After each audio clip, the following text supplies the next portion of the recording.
here in the heart of London, England to bring you the Dragon Age Origins Warden's Quest. I'm David Silverman alongside Dragon Age Origins lead designer Mike Laidlaw. The Warden's Quest is a 24-hour gaming event where 10 teams from around the world have come here to London, England to compete for $50,000 and ultimate bragging rights. In war, victory. Okay, here's the deal. We've got 10 teams and they're playing head to head. Every 4 hours, we're going to bring you a live show where the teams with the lowest score are going to be facing elimination while the survivors go on to play for that $50,000 prize. It's all taking place in this building right behind us, London's historic County Hall. And you can follow all the action online at home at wardensquest.com. Mike and I will be doing frequent updates of all the action so you won't miss a thing. The website is going to have the Twitter and Facebook links for each of the teams, so get on there and support your favorite team or your national team.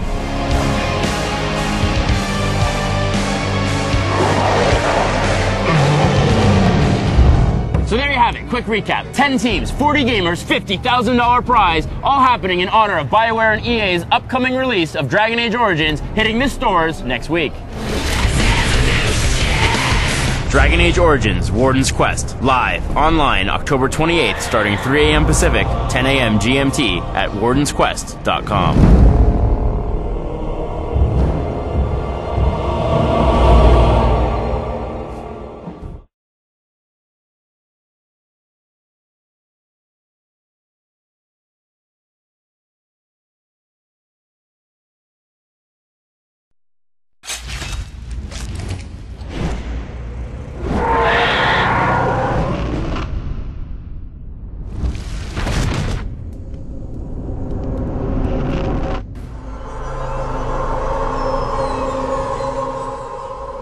I'm brandishing the battle axe here in London, England, outside the debate chamber in London's historic County Hall, which can only mean one thing.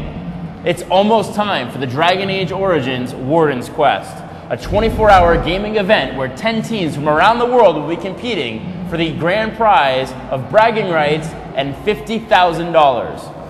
Now, some members of these teams have yet to actually meet. They're coming together either from the BioWare community, from different countries around the world like USA, Canada, Germany, and England. And right now, they're flying in, establishing themselves, starting to work up their initial strategies, how they're going to approach the game, because they haven't gone hands-on with it before. At the same time, our team is here hard at work setting up all the different stations the guys are going to be playing on so they can experience Dragon Age Origins for the first time. Now you're going to be able to follow in on all the action at home by logging into www.wardensquest.com. But one thing that you'll never get to see is what does it take to set up an event like this. So let's take a look and give you an inside behind-the-scenes look at what it takes to build Warden's Quest. Now, part of the thing we did in order to set this up was fly in members of the BioWare team, the guys who worked on Dragon Age and know the game intimately, to make sure that the commentary and the kind of quality of judging was right up to the standards that you'd expect. These guys are currently working to set up the different systems right now to make sure that all of the game is running at its maximum specs and looking as gorgeous as we possibly can make it. You can see here, this is where the main joining chamber is going to be. We have the Xbox 360 challenge where gamers will face off in the losing team every 4 hours. They're the one that's going to be going home early. Looking around the room, you can see we've set up the screens here. These are all designed in order to give every competitor a chance to see what's happening during the challenge events. They'll be flying in right now, and it's funny because we got a chance to talk with some of the teams initially, and they were very excited, and of course a little jet lagged, especially if they were coming from North America. We can see them already starting to get together to talk about strategies. And the thing is, none of these guys have gone hands-on with the game before. This is their first experience. Now, the challenges are actually custom designed so that in each of them, you're going up against an extremely hard fight, one of the hardest fights in the game. You get to go hands-on, and you're trying to fight either for kills or the most damage done. They're each evaluated in different ways. As a result, the teams are going to take different paths. We'll see them, progressing at different rates and charging through different challenges. So again, we may see some sudden turnarounds during those Crucible-like challenges. So there you have it. The Dragon Age Origins Warden's Quest will be this Wednesday, October 28th, starting at 3 a.m. Pacific Time, 10 a.m. Greenwich Mean Time. Follow along, www.wardensquest.com. See you there.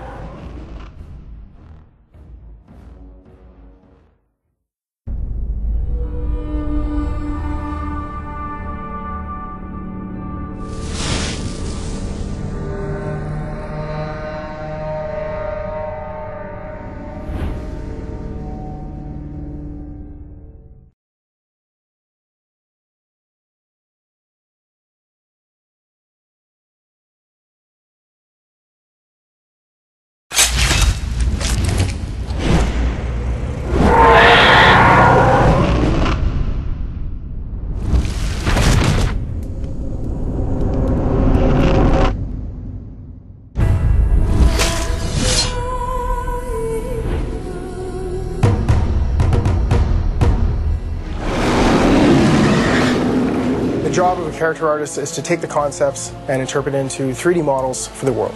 My personal favorite creature that I got to work on Dragon Age Origins was the Darkspawn Ogre. We tried to make the ogre so terrifying in his appearance that the player wouldn't believe that he could actually beat it in combat. I was really looking forward to it. The concept was very unique, and it was a bit of a challenge to actually bring it into the 3D environment with the different elements. It might seem like a strange thing to say when working on a fantasy game, but realism is a very important part of this process. If you don't believe that they're real, then none of it affects you. It's nothing. I mean, the level of detail on these creatures is amazing. I mean, you can zoom right into any part of them from any angle, and they look absolutely fabulous. So here we have the Pride Demon. It's one of the largest creatures in the game. From this concept, we'll make a 3D concept out of it.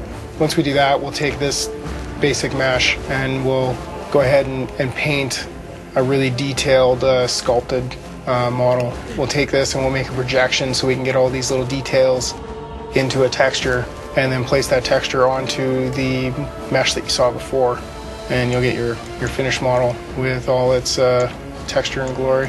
Making a creature scary is more than just making it big. It's really the way the creature moves that indicates its strength, its mass, and its bulk. Animation is really about performance, and the same way that an actor gets prepared for a role in learning and studying what this character thinks, what this character feels, the animator is it's his job to bring that to the character in a more digital form. The great thing about working on Dragon Age is that the animators have the ability to start bringing not only humanoid characters to life, but also larger characters, more interesting, dynamic characters like dragons and ogres and the undead. So this is what the ogre puppet looks like once the rigging and the modelers have finished working with it, and now the animators can take it and start making it move. Sometimes we would just act it out, like get up and physically act out how like an ogre would move. As you can see, when the ogre hits the ground, his entire body shakes from the massive impact of his size, and that's a really nice detail.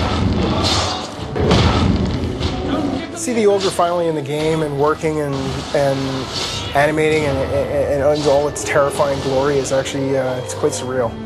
When you're working with such a big creative team, everyone is coming to the table with their own style, with their own techniques. And as the development process goes along and you start building a world together, it becomes one language. And that language becomes something like Dragon Age Origins.